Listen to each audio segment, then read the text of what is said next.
Block করার দুটো কারণ হয়। কেউ যদি তোমাকে ব্লক করে দেয় তাহলে জানবে সে দুটো কারণে তোমাকে ব্লক করছে।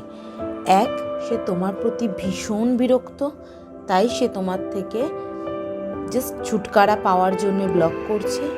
আর সেকেন্ড যে আছে সেটা হচ্ছে তোমার সাথে একটা মাইন্ড গেম খেলার জন্যে ব্লক করছে। সে চাইছে যে সে ব্লক করার পরে তুমি কষ্ট পাও, তুমি তাকে মিস করো, তুমি এটাকে জাস্ট নিতে পারছো না। এই জিনিসটা যদি সত্যি হয়ে থাকে তাহলে সে এই বিষয়টাকে, এই মাইন্ড গেমটাকে চালিয়েই যাবে, কখনোই কিন্তু বন্ধ করবে না।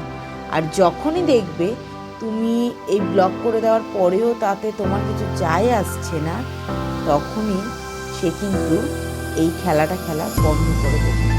তাই চয়েস ইজ ইয়োর, তুমি কি করবে।